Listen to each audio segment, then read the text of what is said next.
Hi everyone, I'd like to start by introducing myself. My name is Marina Pedanici, and I'm here to present a theory-based intervention to reduce motor vehicle accidents to you, the Long Island Youth Safety Coalition, as you aim to protect the youth of our island. In today's presentation, we are going to discuss the topic overview, where we will address the need for an intervention, the determinants of health that impact behavior, a review of evidence, including theories, and outline of the proposed intervention and how to measure these outcomes. The Medical Dictionary Online defines motor vehicle accidents as the unintended collision of one motor vehicle with another, a stationary object or person, resulting in injuries, death, and/or loss of property. According to the World Health Organization, it is predicted that without action, motor vehicle accidents will become the 7th leading cause of death in the United States by 2030. The modifiable determinants of health can be broken down into environmental and behavioral categories. Environmental determinants include road conditions such as potholes, weather conditions such as heavy rainfall or snow, and wildlife crossing the road. Behavioral determinants include driving under the influence of drugs and/or alcohol, using a mobile device when driving, including making calls, texting, or using social media, and speeding. Although evidence shows that texting and driving increases the risk of a motor vehicle accident by 4 times, interventions and laws have not shown a reduction in the number of motor vehicle accidents overall. Like texting and driving, speeding is likely to occur at any time, whereas drinking and driving has been shown to occur more often at night and on weekends. With that being said, our intervention will focus on speeding. According to Carrad et al., teens between the ages of 15 and 19 years old have been found to have the highest proportion of distracted driving. In Suffolk County, 26.7% of the population is under the age of 18.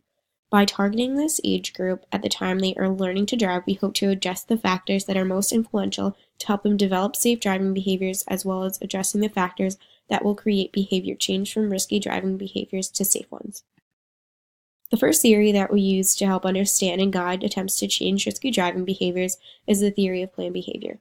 When the theory of planned behavior is applied to the behavior of speeding, attitudes are an individual's positive or negative beliefs about speeding, subjective norms are the perceived social pressures one feels to speed, and perceived behavioral control is a person's ability to refrain from the act of speeding. The British Journal of Psychology and the Health Education Resource Journal have both published articles that have used the theory of planned behavior as a basis for their interventions. Elliott and Armitage have used a random sample of teens and administered a baseline survey to gather the information on driving behaviors. The experimental group was then given a booklet containing 8 pages of information on the risk of speeding, as well as persuasive messages that were aimed at behavioral, normative, and control beliefs associated with complying to speeding limits. Both groups received a follow-up questionnaire after 1 month. The results did not show any statistically significant changes in attitudes or subjective norms, but there was a statistically significant effect on perceived behavioral control in the experimental group. Stead, McIntosh, and Eady used the theory of planned behavior as a basis for their full speed campaign. This intervention used a different mass media advertisement to target each construct of the theory of planned behavior. Baseline data was collected via questionnaire as well as follow-up data after the advertisements were launched on television. Due to the use of mass media advertising, there was no guarantee that all participants actually saw each advertisement, and therefore there was no significant difference between baseline and follow-up data.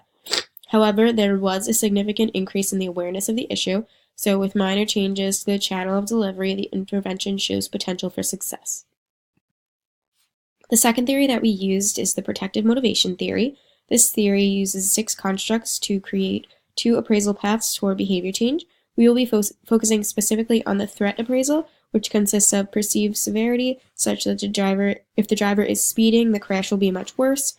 Perceived vulnerability, or the belief that the driver is much more likely to crash if exceeding the speed limit, and rewards, such as the adrenaline rush associated with speeding.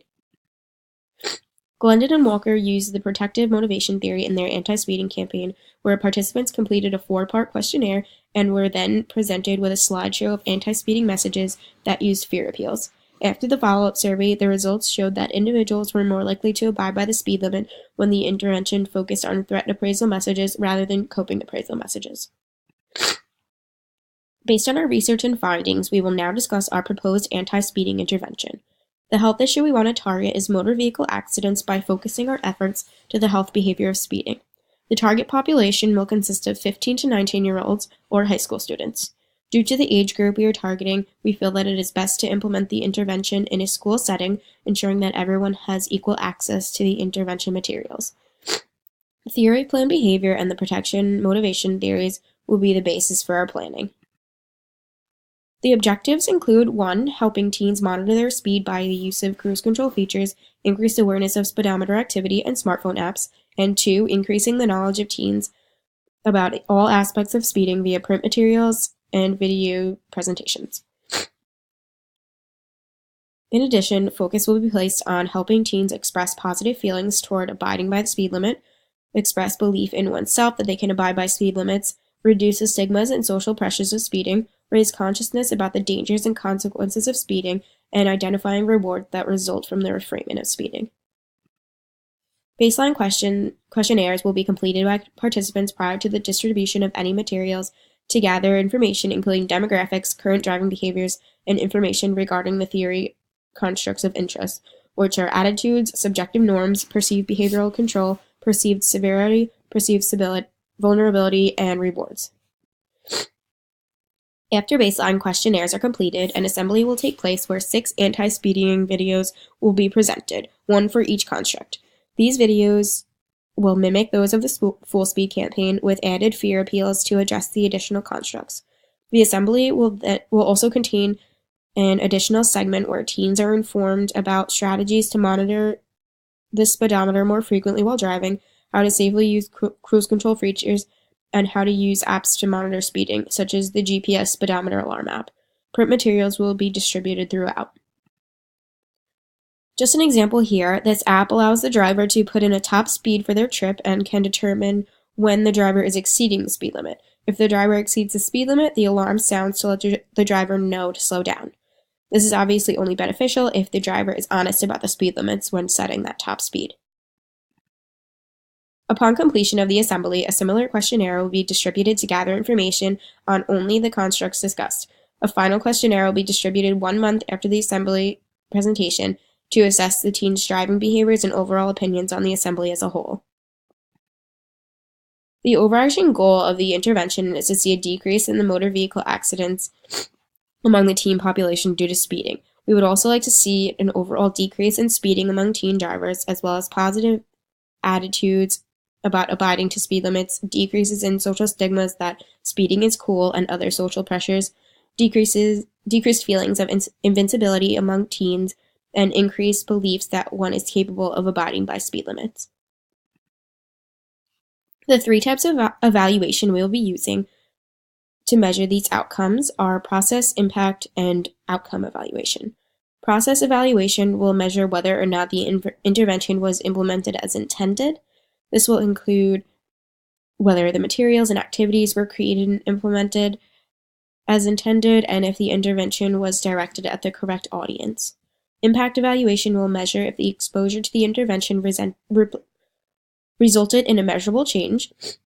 Using the data from the baseline and follow-up questionnaires, we can use statistical tests specific to the types of data, whether nominal, ordinal, interval, or ratio, to calculate a numerical value and compare the results. Due to a school setting, we anticipate that there will be a limited amount of loss to follow-up. Outcome evaluation will measure if the overall goal of the program was achieved. It will utilize county data of motor vehicle accidents among teens after the intervention to determine if there has been a decrease in the motor vehicle accidents due to speeding. It would also be ideal for a cost-benefit analysis to be performed to determine if the cost of the program is beneficial to the amount saved from the program results, such as the cost resulting from decreased motor vehicle accidents. Thank you very much for taking the time to listen to the presentation. Have a great day.